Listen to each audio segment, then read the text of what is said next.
Halo teman-teman, salam sehat selalu untuk kita semua. Kembali dengan saya, Bung Ropan. Dan mungkin saja teman-teman sudah tahu, pihak FA telah merilis jadwal pertandingan untuk satu musim ke depan untuk menyambut musim baru di Liga Premier Inggris IPL musim 2022-2023. Di mana pertandingan pembukaan akan dimainkan pada 5 Agustus waktu setempat antara Crystal Palace menghadapi The Gunners Arsenal. Ini jatuh pada Sabtu dini hari, pukul 2.00 waktu Indonesia bagian Barat. Ini laga pembuka. Dan kalau bisa melihat bahwa Arsenal sekarang sedang begitu berambisi setelah kemarin mereka gagal untuk masuk ke 4 besar karena ditelikung oleh Tottenham Hotspur di saat-saat akhir dan menempatkan The Gunners di posisi ke-5 dan harus ikut di Liga Eropa. Mereka gagal untuk bisa masuk di Liga Champions setelah 6 musim mereka tidak mampu melakukan ini.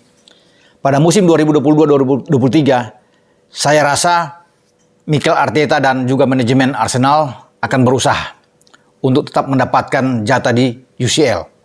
Marquinhos sudah datang, pemain asal Brasil, dengan bidikan juga sekarang pendekatan dengan Gabriel Jesus yang mereka ingin ambil. Dengan banyak pemain-pemain muda, saya pikir mereka akan terlibat dalam sebuah persaingan tentunya untuk bisa menembus 4 besar. Namun yang paling menarik yang perlu saya katakan di dalam rilis baru ini adalah pertandingan di pekan ketiga. Ini big match yang terjadi di awal antara Liverpool yang mendapatkan posisi kedua pada musim kemarin 2021-2022 setelah kalah bersaing hanya 1 poin di belakang Manchester City dalam perebutan gelar di IPL. Liverpool harus ke Old Trafford kembali. Mereka akan bertarung melawan Man U. Man U dengan nahkoda baru, sang arsitek Erik ten Hag yang datang dari Ajax Amsterdam, tentunya ingin menghapus mimpi buruk mereka kalau bertarung melawan Liverpool. Karena dalam 8 pertandingan terakhir, 4 bermain di Old Trafford dan 4 di Anfield sejak 2018 itu, MU tidak pernah menang. Hanya 3 kali imbang dari 8 pertandingan itu. 5 kemenangan diraih oleh Liverpool. Bahkan di Anfield mereka hanya 1 kali imbang dan 3 kali kalah melawan The Reds.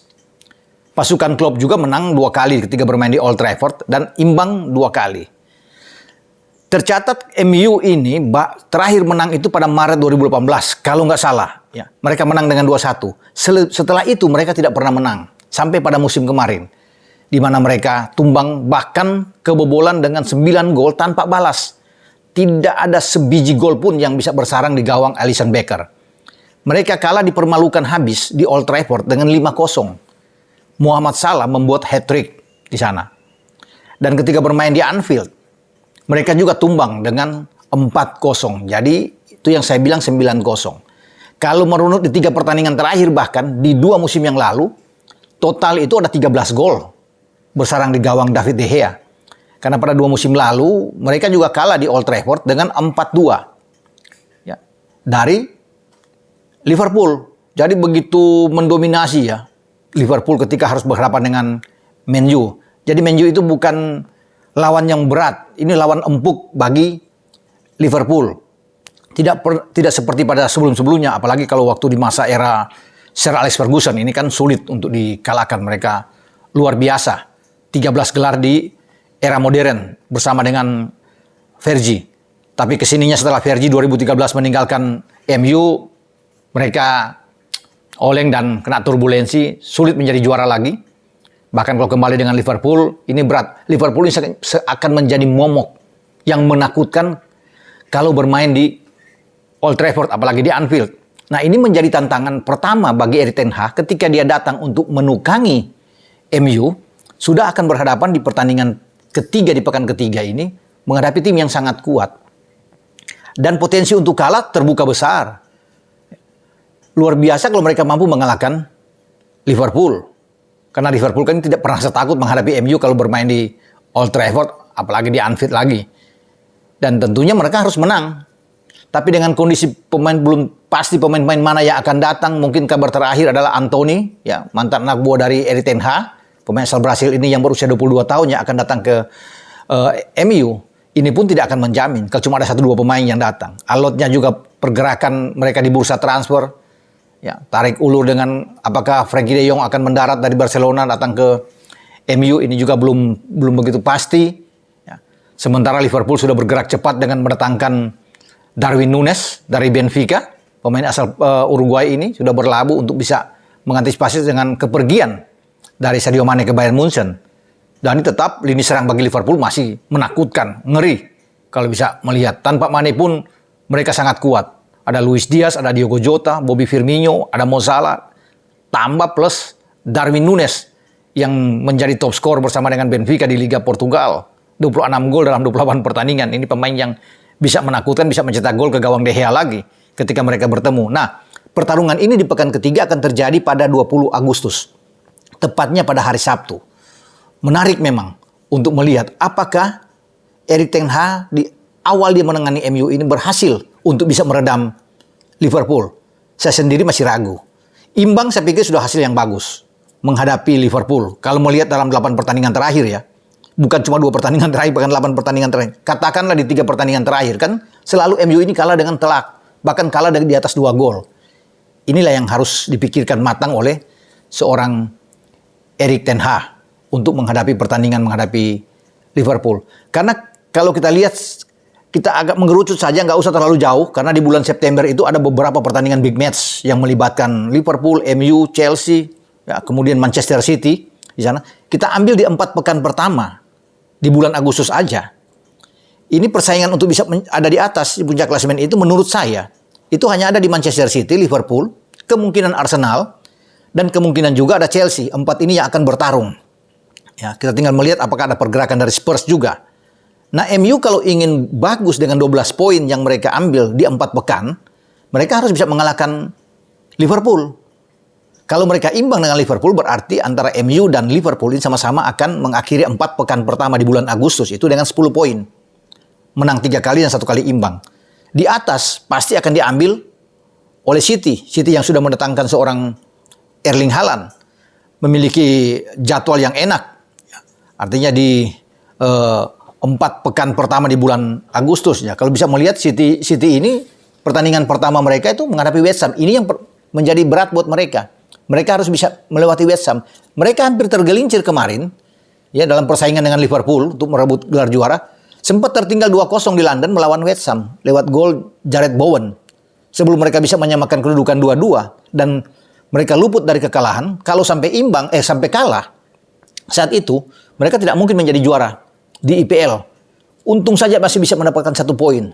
Ini yang menolong mereka untuk bersaing dengan Liverpool sehingga 1 poin di penghujung laga sampai pekan ke-38 mereka mengunci gelar juara. Nah sekarang kembali ke London. Ini harus hati-hati dan Pep pasti tahu bahwa ini kuda hitam yang sangat berbahaya yang harus mereka lewati. Kemungkinan imbang juga masih terbuka. Jadi City harus berhati-hati. Kalau City ingin mendapatkan 12 poin, mereka harus bisa melewati mendapatkan 3 poin menghadapi West Ham. Karena pasukan David Moyes ini berbahaya. Mereka melewati West Ham aman. Karena 3 pertandingan ke depan itu mereka kemudian akan menjamu Bournemouth. Tim yang baru promosi ya dari divisi Championship. Dan pasti pasukan Pep Guardiola ini akan menang. Kemudian mereka akan ke St. James Park. Menghadapi Newcastle. Newcastle juga sedang bagus. Sedang berusaha untuk bisa bersaing paling tidak di 6 besar pada musim 2022-2023. Tapi ini akan menjadi milik bagi Kevin De Bruyne dan kawan-kawan. Mereka bisa menang. Karena kemarin juga ketika datang ke St. James Park, mereka menang telak. Dan saya rasa mereka bisa mengamankan 3 poin. City ya. Kemudian pertandingan keempat di akhir Agustus, mereka itu akan menjamu Crystal Palace. Dan pasti 3 poin lagi. Nah, di sini 12 poin, City ada di atas. Tinggal Liverpool. Liverpool lawan terberat ya, pasti mungkin MU. Karena 4 pertandingan itu nantinya, itu mereka bisa ambil. Ya, ke Liverpool pertandingan pertama mereka harus ke Craven Cottage. Ya, markas bagi Fulham yang kembali naik ke divisi di Liga Premier Inggris. Fulham juga bisa mengejutkan, tapi saya rasa ini akan menjadi milik bagi Liverpool. 3 poin. Kemudian Liverpool balik ke kandang. Di Anfield mereka menjamu Crystal Palace. 3 poin lagi sulit bagi Palace. Ya, 5 pertandingan terakhir kalau di Anfield Palace berat untuk bisa mengalahkan Liverpool. Kemudian mereka ke MU. Nah ini yang ramai yang kita tunggu. Tapi kalau melihat juga sepak terjang Liverpool dalam 3 laga terakhir selalu menang telak. 4-2, 5-0 dan 4-0 saya rasa peluang menang di atas bagi Liverpool. Kalau Liverpool bisa menang di sini ya kembali ke Anfield mereka ketemu dengan Bournemouth. 3 poin lagi lawan Bournemouth. Jadi 12 poin yang ada di sana. Ya, untuk bisa menyaingi City. Kemudian bagaimana dengan Chelsea?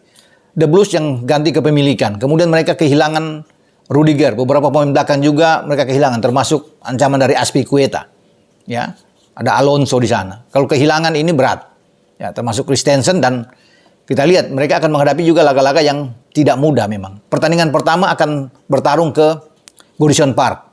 Everton mengalahkan mereka pada musim kemarin dengan 1-0. Dan ini berbahaya juga. Mereka harus bisa melewati laga ini karena pasukan Frank Lampard juga tidak mau untuk kalah menghadapi mantan klub dia, Chelsea. Tapi kalau Chelsea bisa menang dapat 3 poin di sini, Chelsea bisa mendapatkan 12 poin di 4 pertandingan nanti di bulan Agustus. Memang mereka akan kembali ke kandang ke Stamford Bridge menghadapi Spurs. Ini juga menjadi laga big match antara sama klub London. Namun kalau melihat dari 4 pertandingan terakhir di mana Chelsea selalu sulit untuk dihadang, bahkan musim kemarin 2 kali Chelsea menang, termasuk di kandang Spurs juga mereka hantam Spurs. Saya kira Chelsea akan menang menghadapi Spurs. Kemudian mereka ketemu dengan Leeds yang hampir terdegradasi pada musim kemarin. Mereka juga bisa menang walaupun bermain di Elland Road 3 poin lagi. Sebelum mereka balik ke kandang, mereka ketemu dengan Leicester. Leicester juga berpotensi untuk bisa menahan mereka, tapi ini bermain di Stamford Bridge. Katakanlah dapat 3 poin. Jadi total ada 12 poin bagi Chelsea. Chelsea akan terlibat dalam persaingan di papan atas bersama dengan City dan juga dengan Liverpool. Termasuk kita tunggu Arsenal. Ya, Arsenal tentu bisa menang melawan Palace. Mereka akan ditunggu di kandang mereka menghadapi Leicester, juga tidak mudah. Untuk mengalahkan Leicester mereka harus bisa melewati Leicester sebelum mereka bertarung dengan Bournemouth. Dan saya kira mereka bisa menang melawan Bournemouth. Nah, kemudian mereka balik terlibat lagi dalam derby London. Setelah melawan Palace di pekan pertama, pekan keempat pasukan Mikel Arteta ini akan ketemu dengan Fulham. Dan saya rasa juga mereka bisa menang melawan Fulham. Jadi bagi Arsenal bisa ada 12 poin di sana. Jadi itulah, ada 4 tim yang saya pikir berpotensi berada di atas dengan poin yang sama. Jika tidak terjadi sesuatu. Terutama yang kita akan lihat adalah persaingan kembali yang akan diperlihatkan oleh kubu Manchester City dan kubu Liverpool. Namun kembali lagi menarik bahwa pekan ketiga ini yang ditunggu-tunggu. Siapa yang akan memenangkan pertandingan antara MU ketika akan menjamu Liverpool. Presentasinya pasti akan ada di Liverpool. Paling kecil itu 45-55 untuk Liverpool. Bahkan bisa bergeser ke 40-60 untuk Liverpool.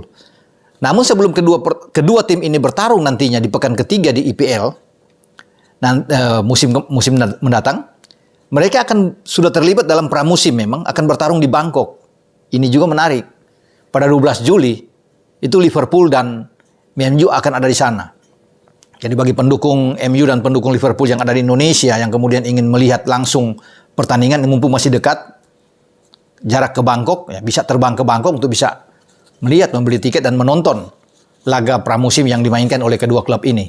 Ini menjadi ajang pemanasan bagi keduanya sebelum mereka bertarung habis-habisan di Old Trafford nantinya pada 20 Agustus. Itu kena pada hari Sabtu malam. Di prime time juga. Ya, mereka akan bertarung mungkin jam 21 kalau nggak salah. Ya, mereka akan duel di sana.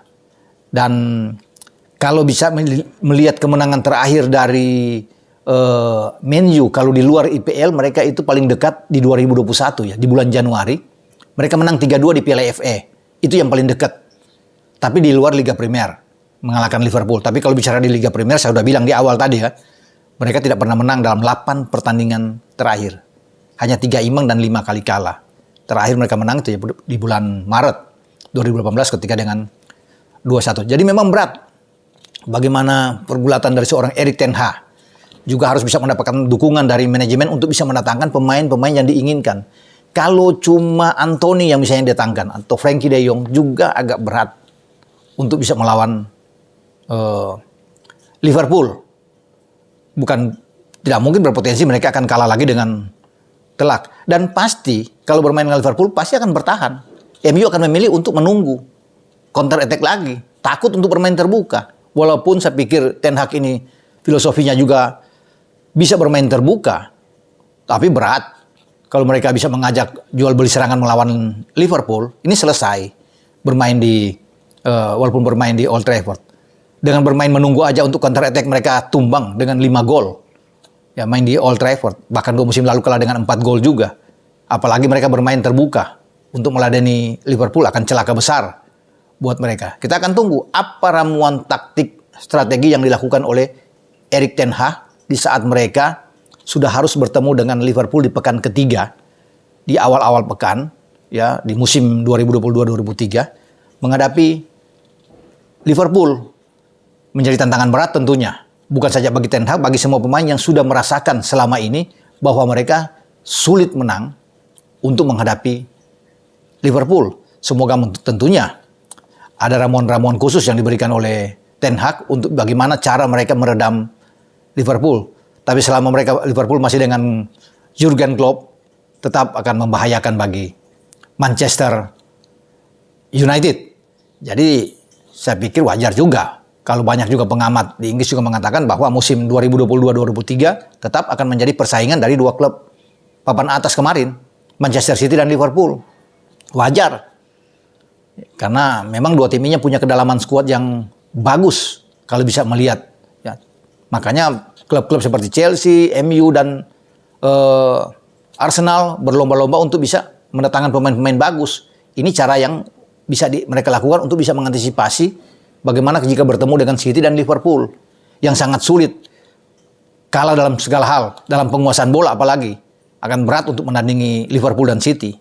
Itu yang membuat bahwa klub-klub harus banyak mendatangkan pemain-pemain oke untuk menyambut musim 2022-2023. Jadi kita akan lihat nantinya sampai sejauh mana kedatangan Ten Hag untuk bisa memoles, bisa mengangkat performa dari MU, terutama bisa mengalahkan Liverpool yang begitu berat selalu untuk dihadapi oleh MU. Sampai di sini bagaimana pembahasan saya untuk menyambut musim baru di Liga Premier Inggris. Apakah juga klub-klub yang baru datang dari divisi Championship akan lolos atau mereka akan turun lagi? Seperti Fulham, Bournemouth di sana, Nottingham Forest yang juga sudah datang. Semoga mereka tidak turun lagi pada musim depan, tetap bertahan. Tapi kita akan lihat kerasnya Liga Premier Inggris ini. Sampai di sini, ciao.